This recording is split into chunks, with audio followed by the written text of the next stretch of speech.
What if the next war has no soldiers? There's no boots on the ground, no pilots, no fingers on the trigger. However, this future of the war is already here. The wars of the last 5 years have completely rewritten the rulebook. In Ukraine, the drones identify the target and strike, and this is what the military calls the AI-enabled warfare. The countries like US is developing a system called Maven Smart System with Palantir. It integrates the satellite image, the signals, the intelligence, and ground sensor data. And now it makes us wonder what's next? What will be the future of the war? What else is possible? Today, we're going to take a deep dive into exactly what that looks like, the future of AI in military. We're going to take a look at the most cutting-edge AI weapons just revealed in this world by taking a look at one of the Korea's biggest defense company called Hanwha. So let's take a look at the arms revenue of South Korea. The arms revenue of South Korean producers, it shoot up dramatically from 2022. You can see here. It's going upwards while the national procurement spending stays flat. And you can see the gap between here. And this is the gap of the export. South Korea is selling advanced AI defense technology to the world. It's selling to Poland, Australia, Romania, Saudi Arabia. The countries that used to buy exclusively from US or Europe is now buying $1 billion deals from Korean defense firms. But why did I choose South Korea specifically? Because it's my home country? No. The answer is complicated and it's quite fascinating. Let me shed light on why I chose South Korea. There are four forces pushing South Korea to go all in AI defense. The first is population collapse. As you would have assumed, South Korea has the world's lowest birth rate. The fewer babies today, it indicates the fewer soldiers in the future, in 20 years. The only way to maintain military power in shrinking population is automation. And second is North Korea threat. We have our neighbor in the other side of the continent, and because of inevitable threat who continuously threat us, create nuclear weapons, South Korea need to be prepared on this defense system all the time. But if we have a less soldier and we cannot find number to number, the only thing that we can have a strength in is have a tech-driven, the AI-driven AI weapons to multiply effectiveness of each soldier becomes more essential. And third is a tech leadership. Samsung, LG, Hyundai, KAIST, we have brilliant tech engineers. We create semiconductors and have R&D infrastructure. The fourth is export opportunity. Post-Ukraine, the NATO countries are desperately rearming themselves. They need more reliable, affordable, combat-proven equipment, and Korea is positioned to supply it at scale. So all these four forces are pointing in one direction for Korea, is AI-powered autonomous weapons. Now, let me briefly explain more about how serious the demographic situation is.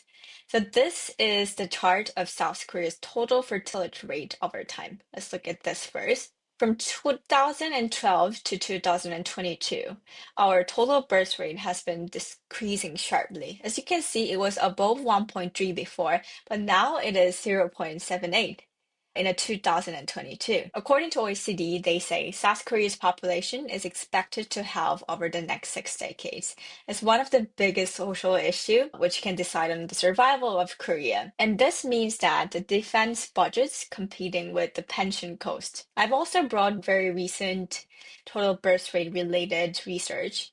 People say compared to 2017, now we bounce back in the early quarter of 2026 at 0.85. Honestly, compared to 0.78, it's nice that we jump back to 0.85, but still it is a lot lower than what OECD average is. OECD average based on 2020 research, it says the average is 1.59. So we are far below average. And here's the hard number that makes all of this very urgent. The South Korea's military force is projected to decrease by 30% by 2039. That is less than 15 years from now. From 500,000 active troops today and down to around 350,000 troops. Because of this, Korea have been emphasizing on something called Defense AX. For some of you who might wonder what AX is AI transformation. It's one of the biggest keyword in Korea politics and Korea society lately. AI-driven, government-driven AX.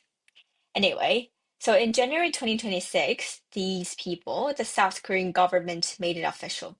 The Ministry of Defense, the Ministry of Science, as you can see above here, these are logos of Korean government parts. The Ministry of SME, they all signed a joint MOU. It means they're going to collaborate together, declaring as 2026 is the year of defense AI transformation. The Vice Assistant Minister put it plainly. By strengthening the use of defense data and rapidly adopting private sector AI technologies, we will deliver the tangible results that can felt on the front lines on the battlefield. All right, let's get into the weapons. The recently Korea's biggest defense company, Hanwha, as I mentioned, they have different business. They have Hana Aerospace, Hana Ocean, Hana System. Hana have showcased the AI-driven defense system in the World Defense Show. I've summarized some of the key products to help us take a glimpse of the future of our defense system. First thing they have shown is called L-PGW. What is L-PGW? It's Loitering Precision Guided Weapon. As you can see here, it looks like a missile weapon, but you can take a look that it gets separated into this dual model. It was showcased on a World Defense Show, happened in Saudi Arabia in 2026. So it was shown to public very recently. What does this LPGW do? Let's take a look. LPGW is launched into the target area. Unlike the traditional missile, it circles. It circles and watches the target area. Its onboard AI inside the tip of the missile is scanned through the ground below. It looks for the threats, tanks like armored vehicles, command vehicles. It is not given the exact latitude or longitude point to target on. The onboard AI decides it. And when it identifies, the AI identifies, recognizes the target exactly, then it transmits its result to the data link that enables the people who control the system can take a look, and then it strikes. The sub drone detaches and hits the target. So as you can see, it's a bit different from the traditional missile. I've looked up the Korean media press about this animated version. This video shows that this LPW is the missile with eyes. It has eyes. It is unlike the traditional way of shooting right away. It goes around, it circles around and try to make a precise target. It's very delicate technology. There's an onboard AI. It detects the target, as you can see on here, and then it detaches to strike. Next thing I want to show is K9A3. As you can see here, it looks like a tank, right? Now, this K9 hotset is already one of the popular product in K9 series. What Hana just revealed on the K9A3 takes it into a completely different level compared to previous K9 series. The original K9 required 5 crews, so 5 people had to be on board to operate it. K9A2, it requires a 3 crew. 3 people had to be inside. But K9A3, we can do fully unmanned AI, which means no one needs to be on board to move this gigantic tank. It requires a 0 crew, fully unmanned. All this thing inside here is an illustration of how it would look like. It would have a camera that can detect what's going on. They can have automatic fire control system, GPS receiver, things that they need to control this. Let's take a look in the detail. The K9A3, they say, first fully autonomous AI-operated propelled hotset. Here's what that actually means. It means that on a one common vehicle with its own crew, it can remotely control up to 3 K9A3 howitzers simultaneously. It's like when you're little, you play with the game with the remote control, and you're not inside the tank itself, but you can control it remotely. AI handles the autonomous navigation. It drives itself to the position. And they can also do a fire control. It aims, charges, and fire on command. And most impressive part is called a shoot and scoot. The shoot and scoot is a critical survival tactic during the war. You fire your rounds and then you immediately move before the enemy can track your position and return fire. If you have watched a war movie, you would have seen the scenes like they shoot it and they try to hide their position because shooting means it exposes your location. You need to hide quickly that your enemy cannot track you down. And in a manned howitzer, this depends on human reaction and speed, but it can be affected by the human's emotion by the time, their situation. But K983, instead, the AI does it automatically. The howitzer fires, then drives itself to a new position. It can do it faster and accurate than any crew would, theoretically. So no soldiers would be harmed compared to other series, as we've seen before. In the previous one, we required 3 crews, but now we don't require anymore. The other thing Hanwha have revealed is something called Smart Battleship 1 AI Brain. Traditionally, a modern warship runs on a separate system to combat, to navigate, and propulsion, and it's just managed by different teams, the CMS, ECS, IBS. So it used to have all this separated system previously.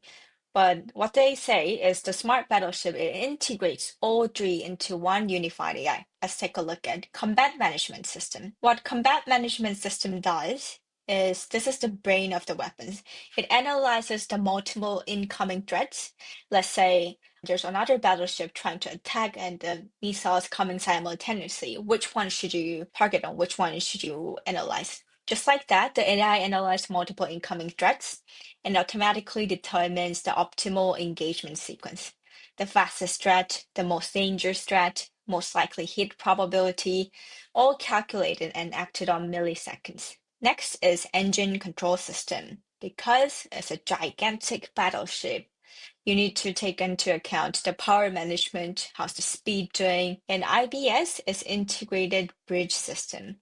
What it does is navigation, collision avoidance to avoid the situation the ships can get collided and having unexpected damage on their ship, having more situational aware system using AI. So all this concept means that smart battleship will enable our crews, the people, the Navy, to enable more integrated and smarter AI system getting more context-aware decision-making in speed. Next thing they have shown is something called VLEO SAR Satellite. This is kind of a mock-up image from Hanwha, and you can see it have showcased something that looks like this. It looks like a satellite, right? Let's take a look at how it works. First of all, what is VLEO? It means very low Earth orbit. Most satellites orbit around 500 to 2,000 kilometers. The satellite operates below 400 kilometers. And that's significantly closer. Imagine compared to 500 and 2,000 kilometers is 400 kilometers. And which means that we can see things in a higher resolution imagery. And the SAR, synthetic aperture radar, this enables us to view through clouds at night in all weather, regardless if it's dark or cloudy, we can see things through this aperture radar.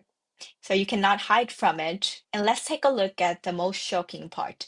The resolution is 15 centimeter. So you can literally identify the object that is only 15 centimeter using this.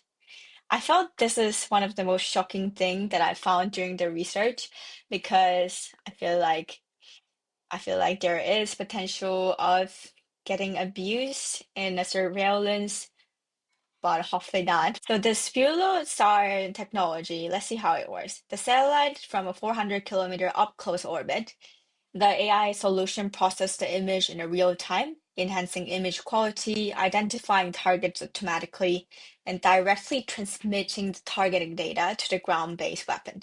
And what we mean by ground-based weapon is the weapon that we've seen before, including K983 and L-PGW we have discussed. This is a complete kill chain. I'm not really happy of the nuance of how it sounds, but this whole chain, in summary, this is how it works.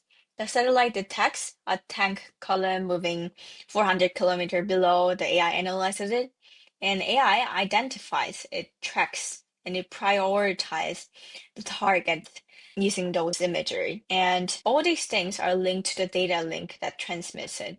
The coordinates are sent to the ground weapons automatically, and the weapons engage. It heads toward the coordinate that data link have shared. So this is system that Hanwha is currently building and exhibiting at international defense shows. So let's step back and take a look at what Hanwha have showcased. First, the loitering weapon that hunts and identifies its own targets from the sky. Next, autonomous howitzer that fires and repositions itself with the zero crew. And a naval AI system that commands at entire warship's combat, propulsion, and navigation, and a space-based detection system that feeds all of it with the real-time targeting data. Interesting thing is these are not just the prototypes. This is not imaginary thing. These are the production-ready systems being offered to buyers right now or actively researched to improve its system. The examples that I've shown, AI-driven weapons that Hanwha have developed, is just one of the example. Every major military power in ours is racing towards the same destination, war without soldiers.